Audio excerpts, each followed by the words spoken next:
ISI کے سابق سربراہ جنرل ریٹائرڈ فیض حمید کا خیال تھا کہ ان پر کبھی ہاتھ نہ ڈالا جا سکے گا۔ جنرل قمر جاوید باجوہ نے انہیں نومبر 2022 میں بتا دیا تھا کہ اگر general Asim Munir army chief بن گئے تو تمہارا کورٹ مارشل ضرور کریں گے، لیکن فیض صاحب کو یقین تھا کہ عاصم منیر آرمی چیف نہیں بن سکیں گے۔ جب عاصم منیر آرمی چیف بن گئے تو فیض صاحب نے قبل از وقت ریٹائرمنٹ لے لی۔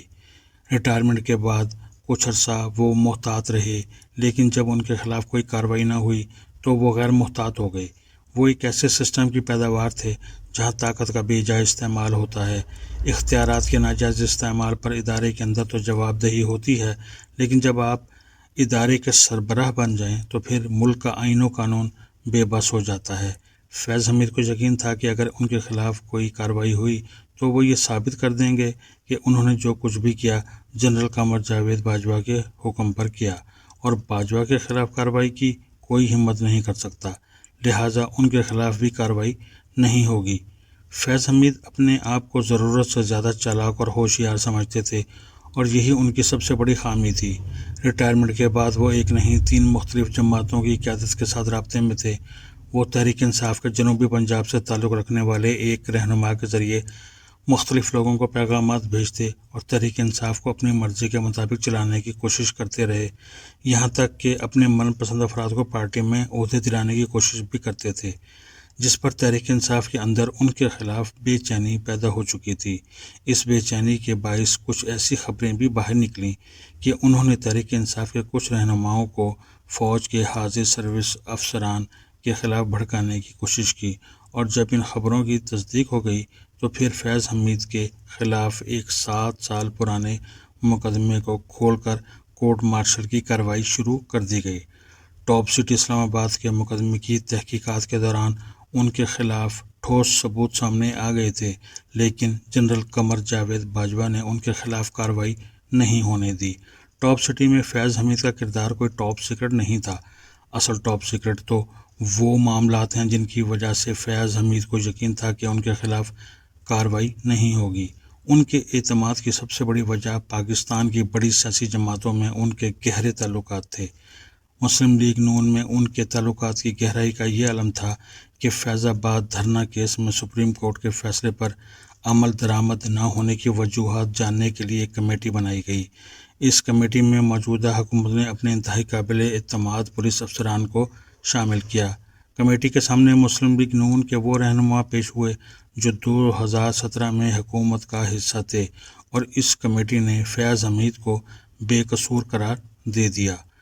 عام تاثر یہ ہے کہ فیض حمید تحریک انصاف کے بہت قریب تھے، لیکن کم لوگ جانتے ہیں کہ ان کے مسلم لیگ نون اور پیپلز پارٹی سے بھی بڑے گہرے تعلقات تھے۔ 2019 میں انہوں نے نہ صرف ان تعلقات کی مدد سے نواز شریف کو طبی بنیادوں پر پاکستان سے باہر بھجوایا، بلکہ ان تینوں جماعتوں کو جنرل باجوہ کی ایکسٹینشن کے لیے بھی راضی کیا۔ باجوہ کو ایکسٹینشن دلوانے میں بھی فیض کا اپنا مفاد تھا۔ ایکسٹینشن کے نتیجے میں کچھ سینئر افسران ریٹائر ہو گئے اور فیض حمید کا نمبر اوپر چلا گیا۔ 2022 میں باجوہ ایک اور ایکسٹینشن لینا چاہتے تھے، لیکن اس مرتبہ فیض حمید آرمی چیف بننا چاہتے تھے۔ فیض حمید آرمی چیف بن کر قبل از وقت انتخابات کرانا چاہتے تھے، اور ان کا منصوبہ یہ تھا کہ تحریک انصاف اور پیپلز پارٹی کی مخلوط حکومت بنا کر پاکستان کا آئین بدل دیا جائے۔ ان سے غلطی یہ ہوئی کہ وہ نواز شریف کی طرح آصف علی زرداری کو بھی طبی بنیادوں پر پاکستان سے باہر بھیجنا چاہتے تھے۔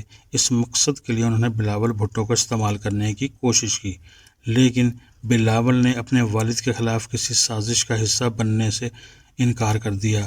بلاول نے مسلم لیگ نون کے ساتھ مل کر PDM بنائی، اور یوں عمران خان کی حکومت گرانے کے لیے کوشش کا آغاز ہوا۔ باجوہ نے عمران خان کے خلاف سازشیں اسی لیے شروع کیں کہ خان صاحب کچھ معاملات پر باجوہ کا حکم ماننے کے لیے تیار نہ تھے۔ پہلا پھڈا تو عثمان بزدار پر ہوا، دوسرا پھڈا اسرائیل کو تسلیم کرنے پر ہوا، اور پھر جب باجوہ نے فیض حمید کے ذریعے بھارت کے نیشنل سیکیورٹی ایڈوائزر اجیت ڈوبھل کے ساتھ ایسے فیصلے کرنے شروع کر دیے جن کا عمران خان کو علم نہیں تھا۔ جب اپریل 2022 میں بھارتی وزیر اعظم نریندر مودی کا دورہ پاکستان طے کیا گیا تو وزیر خارجہ شاہ محمود قریشی نے اس دورے کو مسترد کر دیا۔ عمران خان نے اپنے وزیر خارجہ کا ساتھ دیا۔